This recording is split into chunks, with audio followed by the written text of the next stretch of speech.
Hello, and welcome to Khyber Shards, a 5th edition actual play set in the Eberron campaign world. It's Friday, and it is a Khyber Shards Answers. And who's this stranger? It's Eric! Yes. I can't imagine why we have Eric on this episode of Khyber Shards. If you don't know what I'm talking about, stop and go watch the most recent episode. If you've not watched any Khyber Shards, go watch the most recent episode because it's bonkers, and then come back and hear us talk about it. I'm apparently off the show. I didn't know that Philip re-recorded some stuff at the end. I was just as confused as everyone. It's like, where'd my square go? That's weird. Oh man, yeah. The number of different ways that I played with editing that. And I have no idea if I made the right choice, but I had a hard cut. I had to go to black. The decision to go to black was entirely inspired by the fact that you said in the thing I just said, the world dissolves into black, and then there's a bunch of talking, and then you go dissolves to black. And I was like, oh, that's the last thing Eric said. That's the last line in which we hear Eric for this episode like that. Yeah. Forever. You did so much foreshadowing this without intending, before we knew this was happening. Yeah. You did so much foreshadowing this because there's a line back when you guys are first talking to Arlo about it, before you and I had talked about this at all, where Ari literally asks, what are the odds that we finish the story and not all of us come back? Yeah. Yeah. It was just so... I love when D&D does that. I love when D&D games foreshadow themselves without... It's always fun. It feels scripted, but it's not. It's always fun when as a DM, because for those of you that don't know, Philip is a player in a game of mine called Eberron Renewed that's a podcast with your ears with no video. And especially in campaign 1, there were plenty of moments where you did the same thing for me, where you as your character would say something innocuous, and in my head I'd be going, this is going to play so well when people listen back to it. So, yeah. Well, we had this campaign, we had the fun bit where a character made just a general threatening noise at my character that involved the loss of a hand. And since my character is a tech nerd, this led to our listeners to foreshadow by talking about all the things that Eris might do if she lost her hand, and then one of her devices goes crazy and crippled her hand. Yeah. So it was, it made it almost feel like I almost was reluctant to do it because it felt like, well, you guys wanted it. So, but it was so, but they were so right. They were so right about how Eris would react in that situation. So yes. Anyway. No, it's fun because, we're going into the Feywild, a place that Ari very much wanted to go to get some issues resolved. And in his head and in my head, when I asked that question, it was not at all related to the possibility of what ended up happening. It was like, you see those movies where somebody gets sucked into a story and they're the presumed prince or something. And it's like, we're not going to end up being like a character in the story and we get stuck in a perpetual cycle or anything. And, who's to say? That might be what Philip has planned for Ari. We haven't recorded that yet. God help me. But you start in the ball of blue vines. I'm the little girl now. Well, and there was a lot of that as well when I started trying to plot out the Feywild encounter. I knew that I wanted the Feywild encounter to be a self-contained little story, and I'm not actually very good at designing those as a DM. And so I went to DM's Guild because right now, after the Wilds Beyond the Witchlight came out, there's just been, of course, a glut of Feywild stuff released by, clever people. And so I was looking at various Feywild adventures that had been written. And I found a collection of Feywild adventures called Through the Veil, which you can find on the DM's Guild pretty inexpensively. I'll put a link in the description below. And I was like, okay, well, let's find one that has a tree theme for, because we're looking for something connected to the Forest Queen. And there's an adventure in it by Clancrafter Hralding called The Corruption of Mother Dryad. And I used most of that, and it's not quite the way it's written, but I used it mostly the way it's written, so that it would be this nice little self-contained. It's written as a one-shot, and so, as we started playing it, I was like, oh, you know what? This is forest themed, but it's also abandonment and forgotten themed, and so this is this wonderful like overlapping Venn diagram of both the Forest Queen and the Forgotten Prince. So there were just a lot of things that lined up really well to play with this. I love it. So before we continue discussing, there is a question we should obviously ask because we're going to clearly answer it pretty fast. Mia asks,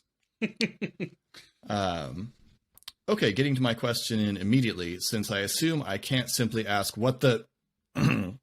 I will instead ask, Eric, did you know this was going to happen in advance? And Laura asks, pinging off Mia's question, is that why Ari gave Shade the journal? I mean, to answer Laura's question first, an inevitability like this, yes. Like, something catastrophic like this happening is yes. Outside of it in the meta, no. Like, I didn't know that the session was going to end this way. So, as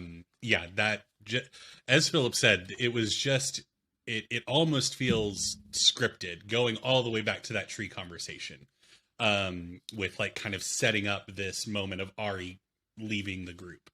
But no, I as soon as Philip said fade to black, and Philip didn't have to do any magical editing once it was just the 3 squares in the episode, because I was just sitting there smirking the whole time, because I was like, he's not going to have me in the mansion, is he? Ari's just not going to be there. Some like spider Peter tingle in the back of my head went off, and so yeah. I knew seconds before Colin. also known as 12 years of playing and running D&D together. Fair enough. Yes. This feels more like a me thing, though, Philip. Like it does. No. I won't get into future spoilers. Right. But, yeah, and to a degree, it is my next KSA. I was going to say, my next KSA, I'll explain how much worse I would have made it as a DM. Yeah, once you're on the other side and I can't take any ideas from you. No, well, and to a degree, this is very much a you thing, because you really got to define the nature of the curse in a lot of ways. And the character of the Forgotten Prince, I really left to you. And it, you defined him very, very dark. And so this sort of threat made a lot of sense. Yeah, because I was rereading The Curse recently and looking at the wording again, The Curse in Eberron Confidential. Philip didn't like write out a curse or anything. And I realized that it does simply say all of your good deeds. So there is a very different version of this where it's just everybody thinks Ari's a jerk because they only remember his mess ups and the bad things he does, and never his good accomplishment. That seems worse, I think. Oh, that's definitely worse. Yeah, that's definitely a worse. And that would have been that could be made to work. I'm not saying that's necessarily badly designed, but it's harder. Yeah. It's harder to make that not be a huge hassle for everyone around, for the whole party. Yeah. To deal with. But yeah. Well, and getting to define it and make it this dark, there's the other question that's asked that's relevant to this part, which is from I'm Spartacus, Philip, how far back did you plan that? It was far too much to be in the moment. That's fair. Although harsh. Come on. No, I'm just kidding. You're absolutely right. I could not have done that in the moment. So was there a way to avoid it too? When did Eric find out? We've just been clarified that. And then there's a follow-up questions for Eric that I'll get to here in a second. To answer that, I knew I was going to do something for a few days ahead of the recording. I knew what I was going to do about the time I was on my lunch break that day. So nice. The day we recorded this, I worked out exactly what I was going to do on my lunch break. I actually had an entirely different catastrophic thing planned for this adventure if you took the kid. Which I expected. If we didn't take the kid? If you did. Oh, I had an entirely different thing planned. And then I thought, oh, wait. This. And I'm not going to share that because I don't know that I won't use it. Yeah. But I had an entirely different thing to go entirely wrong if you took the kid. Which brings us to the question, was it possible to avoid it? Yes, it was possible to avoid it. It would have required some quick footwork from myself for reasons to be revealed later. But yes, it was possible to avoid it. It wasn't inevitable. But to avoid it, they had to leave the girl behind. Which taking the girl was this was the consequence of taking the girl. And I felt just so sure that there was no way they were leaving someone in distress. Even taking like the players out of the calculus, like our characters have displayed a willingness to put ourselves in danger for the sake of children. So that was a fair bet that you made. Yeah. So I felt fairly confident they would do that back when I was planning my other consequence of this. But so I felt pretty confident they would. But yes, it was technically possible to not have this happen. So, yeah. Before we get to other questions regarding the planning and the thing, I'm curious. What drew you to the Forgotten Prince curse? Since it's very obvious, been clear for a while, what secret Ari took out of Eberron Confidential. What is it that drew you to that one? Well, we a while back, like around a year ago now, Philip and I had the privilege of sitting down with Keith Baker right after Eberron, Exploring Eberron came out. Mm-hmm. And having a chat with him, we talked about the planes, but obviously I read cover to cover that whole thing to prep, and reading about all of the stuff that he had about Thalanis and the Forest Queen and the Forgotten Prince and all the different layers, the Feywild became this very intriguing aspect of Eberron that, being perfectly honest, I never really dove too deeply into. Once again, you can tell from my DMing history as it stands in content creation, and then even going back before that, I've never really touched on the Feywild a whole lot. Even with me and Philip's co-DM'd campaign way back in the day, all the Feywild stuff, if I'm not misremembering, was run by Philip. I think that's right. And so it's just never been something that it's not that there's been a lack of interest, just a lack of knowledge.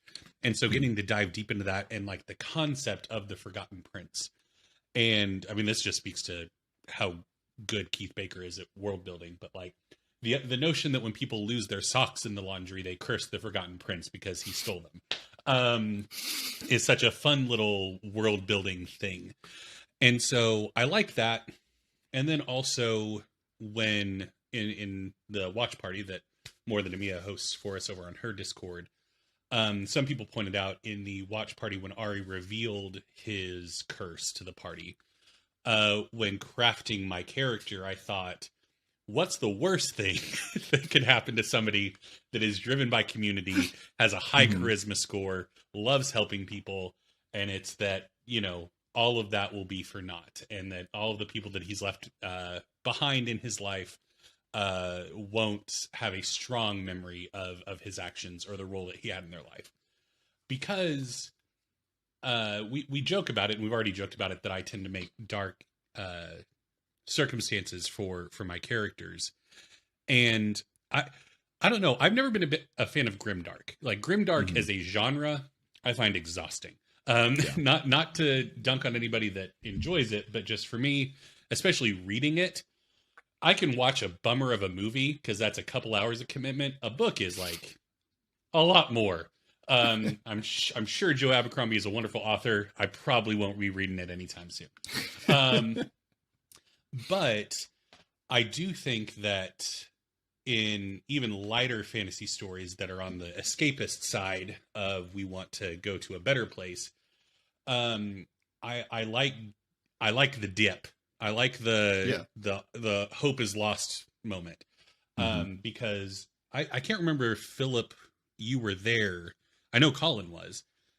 Back at where Philip and I went to college, we had a screenwriter come through who gave a little chat about storytelling. And one thing he talked about was that a character's redemption is only as great as their depravity, and just transferring that to your triumphs are only as good as your despair. And so I like to create situations where my characters can get really, really down there.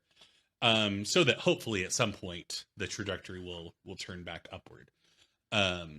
So that's why I like the Forgotten Prince curse specifically for this character. If I was building a different character, I probably wouldn't have picked it, because it seems Philip has done a really good job of not making it punitive to the rest of the party, I guess is the best way to put it. And there's a possibility with a curse like this that it could be that. So yeah. Anyway, that was a lot of talking to say. It worked well with the character. That's nothing wrong with that. There are a couple of questions for you from I'm Spartacus. Eric, if it won't be revealed in story, what did Ari take credit for that was the prince? Hey, Philip, is it going to be revealed in story? We will probably deal with that on the Ari in Wonderland one shot. Stay tuned then. So stay tuned for that. And then, how many journals has Ari made, and where/with whom are the others? So has he deposited others? So the capital J journals that I think is being referenced, there's only one. Ari started it after they got to Stormreach, and it's a big boy. It's like over 300 pages. And so there's just that one that he gave to Shade. Ari has kept like regular lowercase journals that like he would write his thoughts and poetry and songs and stuff like that in. And there's a little bit in the capital J journal, but he's had lots of those. But, you know, much like the Forgotten Prince probably has them, honestly, because like most journals that people have, you eventually forget about it. You don't care. And so it just gets lost, even though at the time you're putting so much effort into it and you care so deeply. And then it's like, whatever. So, oh man, you just gave me such a good idea. Yep. As soon as I said it, I was like, whoopsie. So, so yeah. Cool. But, Nathan Stiller asks, I kind of already asked this on the YouTube video, but here it is more thoroughly. How much of the healing water usage was pre-planned? As I was listening, my thought was the water was going to strengthen the monsters, not heal the corruption. If it was the intention that this was a way to finish the story, what would have happened if no one had thought of it? If it wasn't the plan, how did you originally intend for the last two fights to go? And do you have any general thoughts or tips for reacting quickly to your players doing things totally outside the plans? I want you to speak on that last one because you and I have lots of experience with that. No, I just remembered Ari has green hair with this question. I forgot about that. Anyway, continue. Sorry. Yeah. And then likewise from Casey, going off Nathan Stiller line of questioning, what did we do that was expected in the fight? What was unexpected? You are good at reacting to the unexpected, and I almost never identify whether you had anticipated something versus are totally making it up on the fly. First off, thank you. Okay, so in terms of the water usage on the last fight, and the water usage in the second fight were both seeds that were planted in the adventure as it was written, which again, you can see exactly how the creator intended it if you want to go check out the DM's Guild item in the link below. But it was slightly modified by what I did it because of how the players intended it. So the function of the water in the last fight was, I think the mechanics in the encounter as written were that if anytime the water hits the shambling thing, then it takes 2d8 acid damage, which I did. And if this happens 3 times, the girl will become evident in the bundle of vines, which is how that played out. The idea of it as a way to cure things kind of drew from that. This is bad for these things. And so the nature of the knock it off. The nature of the fight with the corrupted dryad was a lot different in the book, and the reason, or in the written adventure. And the reason for that is I really wanted to make them fight a dragon. Like, that's really the entirety of it, is I really wanted to make them fight a dragon. I hadn't gotten to use a dragon stat block in this campaign yet.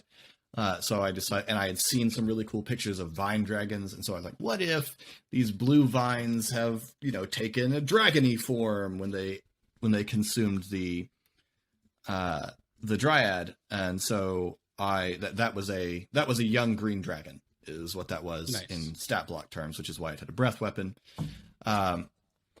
There was intended to be a way you could save the druid from the corruption with the water, but you would have needed to, but in the story, you needed to incapacitate him first. But I really liked what the players thought of is, I want to try and throw this in. A bunch of them threw resources into making that work. And I really like to reward player ingenuity, even if it means ending a fight substantially early. He was down about half his hit points at that point. And so I didn't mind ending that fight early because it had a strong, it made sense. It made sense thematically, especially if it did a good job of foreshadowing what the water was useful for and cluing the players in to try that out with the,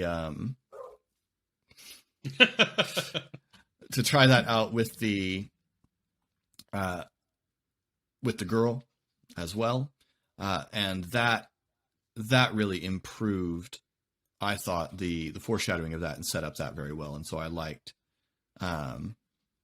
the idea in the moment. And so decided in the moment, this is gonna end it. This is gonna do it. So that's why I adjusted it that way. In terms of thoughts or tips for reacting quickly on the fly, my tendency, and I would really like Eric's thoughts on this because Eric, I have inflicted this problem on Eric, I'm sure, at some point. My tendency is I always want to honor the ingenuity of the players. If the players come up with a good idea, I don't necessarily want to just automatically make it work, but I want it to pay off, especially if it costs resources like hit points, especially if it costs spell slots. Like if they are willing to sacrifice something to achieve something, I want them to achieve something. Not necessarily always exactly what they hope will happen as in this case, but I want it to pay off. Yeah. You have thoughts in that direction, Eric? Yeah, no, I agree that the more investment the players and by extension the characters are willing and able to put into an encounter is always going to crank up my I don't want to say mercy, or because it's not that antagonistic, just, like you said, rewarding that level of engagement. And I think the way that I tend to do it is thinking through when it's something I did not expect at all, which oftentimes comes from one of two places. The better one is like really quality outside the box thinking from the players, like taking something that they have in their possession or an ability they have and using it in a way that anybody that designed the game had no intention of it being used that way, but it makes sense. It's like, yeah, of course that would work. So what does that mean? Or the much more less engaging and less sexy answer, I forgot that they could do it when I was planning the encounter, which happens a lot.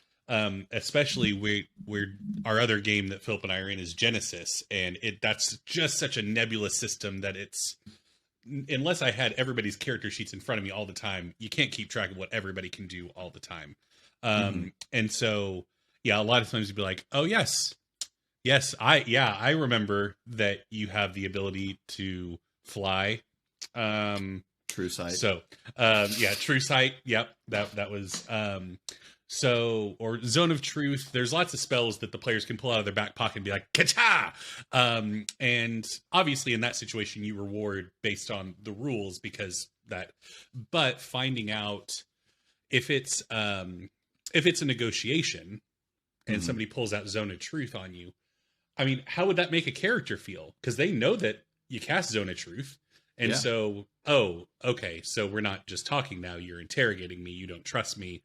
So they instantly become more antagonistic, which adds another wrinkle. And so I just tend to, think through the next logical step and how does this escalate things or de-escalate things? Because when a player engages with the encounter in some way, rarely do you want it to be a net zero, because that's boring. Like if it's just, you don't do anything. So do you escalate or de-escalate the encounter, and who gains the favor in that situation? And I think that it is, you can play it what's the opposite of exponential? Fractional, I guess, like where like the initial deviation from the medium can be a lot bigger than if they fail 5 or 6 times in a row. You don't want to continue piling huge, like then it can become incremental, but you want those initial like swings to be a lot bigger, because that will give the encounter a lot of momentum, and will give you time. The more engaged they are as a DM, it'll give you time to figure out what the hell you're going to do next, because if they've gone off the rails, it's like, well, and I think it also depends. There's a lot. This happened 3 times in this adventure, other than the water throw, where you guys thought to do something that it had never occurred to me that you would do. So, for example, right at the beginning, Esri tried to use Dispel Magic on the vines, and that had occurred to me. There were no rules for that written in. The vines aren't technically a spell, and so I tried to think, okay, well, it's really dull if it does nothing. Especially in a combat encounter. A turn where you accomplish nothing is super demoralizing.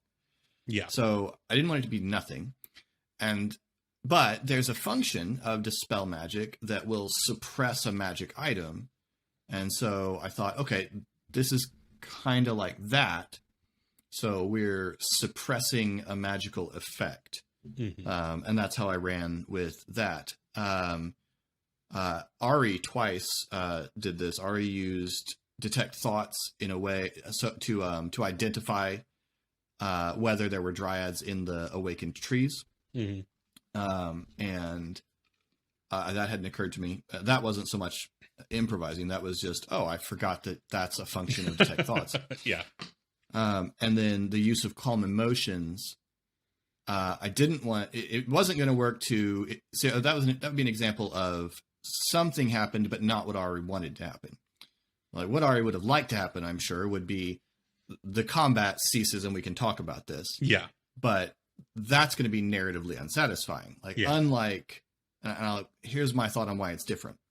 With throwing the water, if we think about it cinematically, and I usually do, this feels like a really desperate moment, and so I'm going to try something really crazy, and it saves the day. Like that feels good, and lots of people contributed to it, and that made it feel better. So it feels narratively nice. The other, this is clearly the climax of the encounter. Ari casts a spell, and the opponent goes, "Oh, hi, Thank you. That's yeah. That's not fun. That's not narratively satisfying. I mean, it wouldn't have, I think, made sense within the story either. But it's also just not as fun. Yeah. But to use it to allow the true personality of the girl to come through, that fits, and it's still in the right space of the spell, and so you got something, but not everything, and that's kind of what fits the story.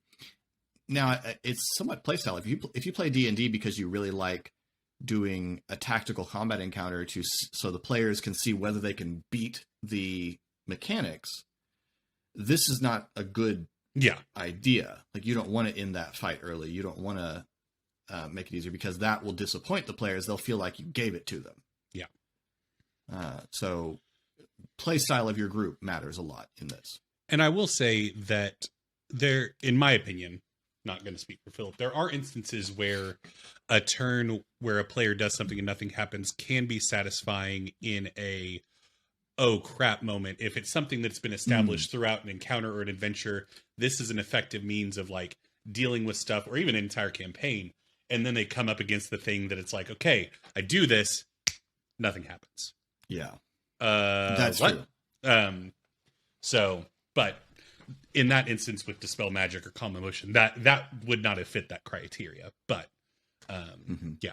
So, yeah, I would agree. That's, yeah, that if you can make it play to the story and create a story beat with it, then that can make a lot of sense. Anytime you and I do a KSA together, it just turns into a knowledge check episode. I don't mind. I'm here for it. Laura inquires. Actually, I was just warned that my headphones are going to die, so hold, please.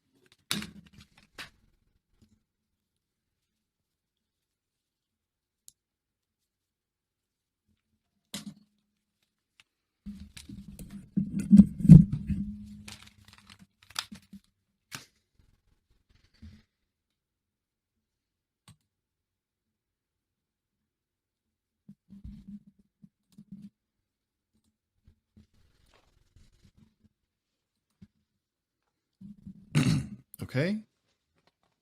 I can hear you.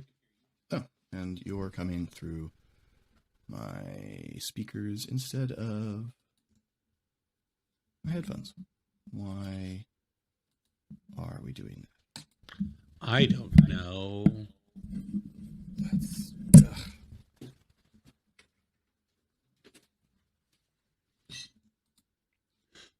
There we go. Okay. Hello? Yep. Hello. Okay. Anyway. Where were we? Laura asks, what the hell? Story? Thank you. Yeah. An inevitable culmination of the poor decisions of a young man in his 20s. Question for Eric from Laura. What's Eric doing for the next session? So what you been doing? What were you doing last night, buddy? Yeah. No spoilers. Does Ari have an outline for his comics so that someone can finish it for him? I guess the journal, Shade has the outline for this, since it's just autobiographical in nature. But yeah, no, nothing so specific as no storyboards. Here's what happens next issue. It's just kind of except obviously all subsequent issues would not have Ari in them. So, nobody knows what Ari looks like. I guess they could use the comics as a frame of reference for what he looks like. But and Eric, if you could be read into a story, what would you choose? So I thought about this question because, like, the actual answer is like a Nick Hornby, like just a, slice of life. You got emotional problems going on because welcome to 2022. We are all living in a Nick Hornby story. But although quickly approaching an SM Sterling story. No, I would want to be in like a high fantasy, like Tolkien is probably a good one, except no, I was going to say, cause you could just be stuck in the Shire and be happy, but spoilers for a very, very old book series and a not quite as old movie, but that it's not even in the movie, but even the Shire gets goofed up. Yeah. Because my thing whenever I see these questions of like, which comic book universe would you want to live in and stuff, I'm never like, you're never going to be the superhero. Like you're not, you're not going to be Spider-Man. Being a civilian in a comic book universe, you're going to be a person in the foreground going, ah. Well, actually, just I want to be ready to a comic book universe as long as I don't live in New York. Yeah, fair enough. But no, I really like I said, I like high fantasy. I enjoy darker moments, but if I were going to exist in a story, probably something along the lines of Tolkien or Sanderson, that there is an abundance of hope and that things will, good will eventually win the day. So yeah. Awesome. Laura, KSA for Philip. What gave you the idea to do the Feywild like that? How is it different from your other game? How could you take puzzle dust from us? And then repeated, I'm sorry, my tone didn't get across my last question, and in all italics and with many exclamation marks and question marks. How could you take puzzle dust from us? We did the tone justice. Laura. The real tragedy of the last episode. Right. Yes, it's puzzle dust. That's the tragedy. As far as how I could take puzzle dust from you, well, puzzle dust is attached to the Forgotten Prince, and so by a narrative logic, I took puzzle dust from you. That's how. My question, also with my near omnipotence as the GM. My question, with the same tone as Laura, how could you stick Ari with puzzle dust? Why would you do that? Oh man, I love how I needed a fun NPC to be able to play in the one shot. I loved how in the first episode where puzzle dust was introduced, there was all of this like, Ari and puzzle dust like best friends and stuff, and it just became so antagonistic down the road. So, then as to the Feywild. So in my other game, in my home game that Casey and RA play in, the Feywild is very standard, probably for non-Eberron D&D. It kind of overlaps the world and mirrors the world, and it's got a very Celtic tone to it, as the Feywild tends to in your standard fantasy setting. My Feywild does include a little bit, because of the region that my home game is set in has a somewhat Slavic flavor to it. I've tried to incorporate some elements of Russian and Slavic fairy tales into mine, so it's got a little bit of that darker Eastern European tone.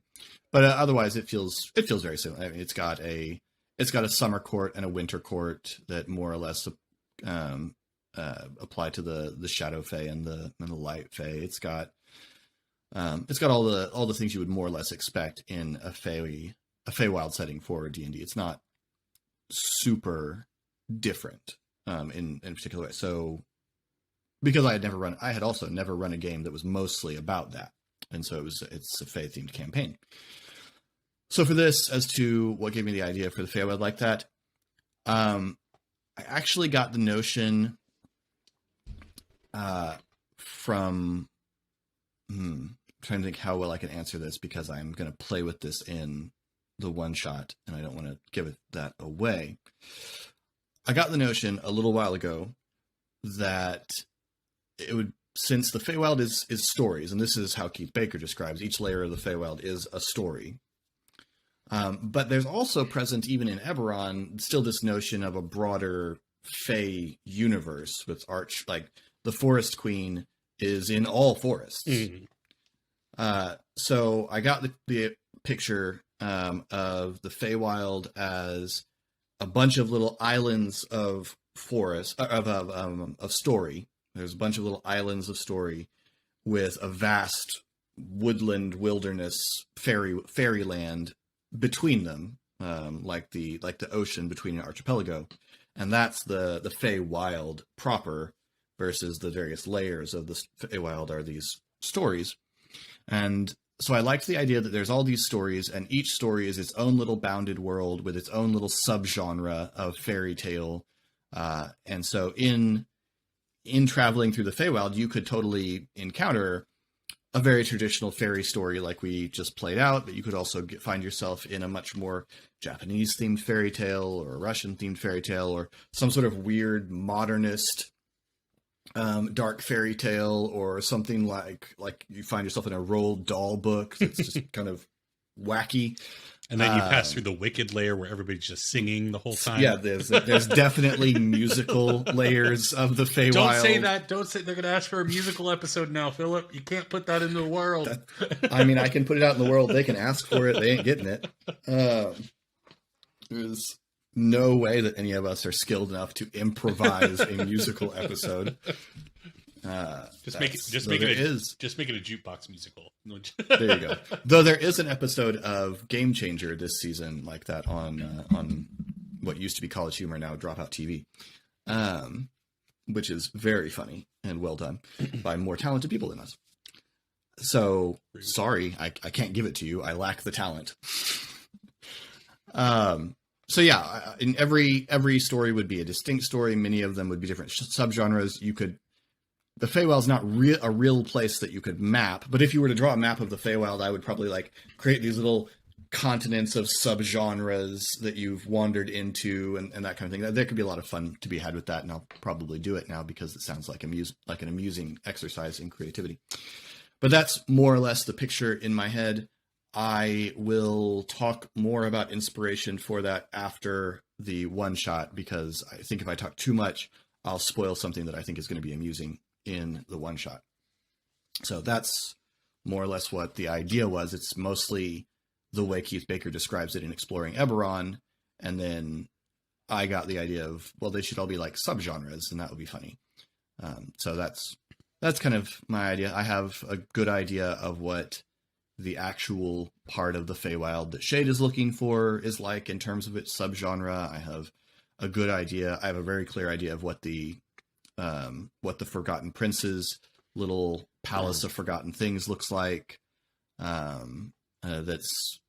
imagine that when you watch the one shot, many of my inspirational sources will become obvious. Is it just Ariel's little alcove in The Little Mermaid? Oh yeah, just totally knickknacks aplenty. Yeah, it's underwater galore. Mm-hmm. You're gonna drown. You want think about this? I got 20. Yeah. So I think I think the inspirations and the source material I'm playing with will become evident as the one shot goes on. So stay tuned again with that one. And that is all of our questions. So thank you all so much for these questions. This was a lot of fun, and I always enjoy it when Eric and I turn an episode of Essay into a knowledge check. That's delightful. If you'd like to get in touch with us, you can find links to all of our social media and our Discord, where you can submit questions down in the links below. While you're down there, you could push some engagement buttons and poke the almighty algorithm. Any of them, really, that you want. It apparently doesn't care at all. So, like, subscribe, share, dislike. It's all good. Leave us some comments. And if you want to submit questions for Khyber Shards answers, you can do so on our Discord or in the comments down below.